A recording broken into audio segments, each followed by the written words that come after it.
18 December 2025। ময়মনসিংহের ভালুকা রাস্তায় দাউ দাউ করে জ্বলছে আগুন। প্রথমে পিটিয়ে, পরে গাছে ঝুলিয়ে এবং শেষে জীবন্ত পুড়িয়ে মারা হয়। সেই আগুনে পুড়ছে 27 বছরের এক তরতাজা যুবক দীপু চন্দ্র দাস। অভিযোগ ধর্ম অবমাননা। কিন্তু আসল সত্যটা জানলে আপনার রক্ত গরম হয়ে যাবে। এটা ধর্ম রক্ষার কোনো ঘটনা ছিল না, এটা ছিল ঠান্ডা মাথায় সাজানো এক পরিকল্পিত খুন। দীপু চন্দ্র দাস ছিলেন ভালুকার পাইওনিয়ার নেটওয়ার্কসের একজন ফ্লোর ম্যানেজার। তার পরিবারে তিনি ছিলেন একমাত্র উপার্জনক্ষম ব্যক্তি। ঘরে অসুস্থ বাবা, স্ত্রী এবং 1.5 বছরের একটি শিশু সন্তান। দীপুর অপরাধ ছিল তিনি জীবনে উন্নতি করতে চেয়েছিলেন।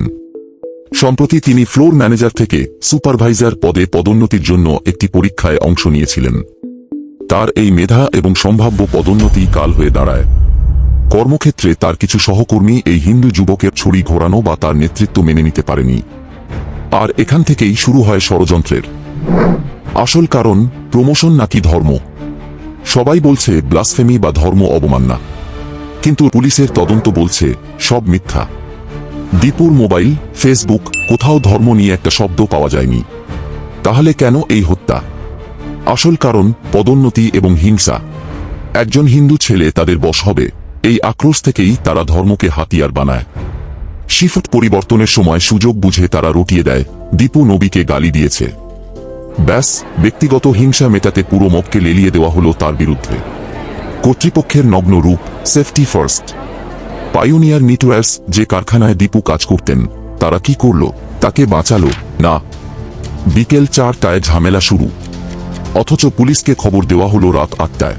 এই 4 ঘন্টা ধরে তারা দীপুকে দিয়ে জোর করে রিজাইন লেটার বা পদত্যাগপত্রে সই করালো। কেন? যাতে দীপু মারা গেলে তাদের ঘাড়ে দায় না আসে। সবচেয়ে জঘন্য ব্যাপার, কারখানার ফ্লোর ইনচার্জ আলমগীর হোসেন নিজের ফ্যাক্টরি আর জানলা কাঁচ বাঁচাতে দীপুকে জ্যান তুলে দিল উত্তেজিত জনতার হাতে। নিজের সহকর্মীকে তারা মাংসের টুকরোর মতো ছুড়ে দিল হায়নাদের সামনে।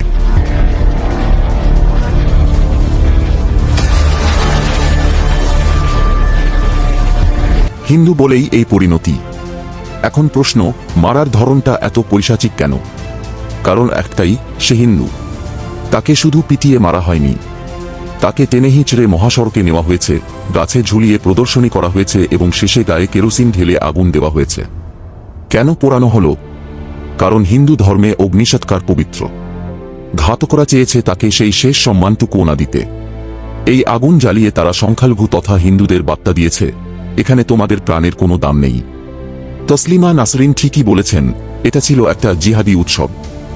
নাম যদি দীপু না হতো, হয়তো মারধর করে ছেড়ে দিত, কিন্তু হিন্দু বলেই তাকে পুড়িয়ে ছাই করা হলো।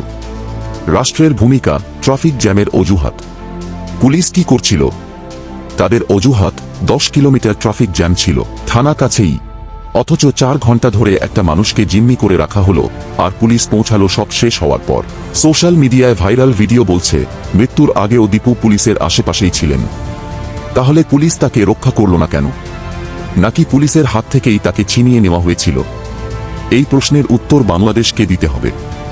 শেষ কথা, 12 জনকে গ্রেপ্তার করা হয়েছে, এই তাঁদের লিস্ট ভিডিও ফ্যাশ করে দেখতে পারো। কিন্তু এটা কি যথেষ্ট? যে সহকর্মী প্রমোশন আটকাতে ধর্মের গুজব ছড়ালো, যে ম্যানেজার ফ্যাক্টরি বাঁচাতে কর্মীকে মৃত্যুর মুখে ঠেলে দিল, আর যে পুলিশ জ্যামের অজুহাত দিল, তারা সবাই এই হত্যার সমান অংশীদার।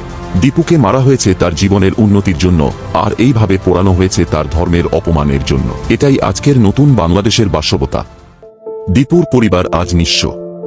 তাদের কান্না হয়তো কিছুদিন পর থামবে, কিন্তু এই আগুনের দাগ কি মুছবে?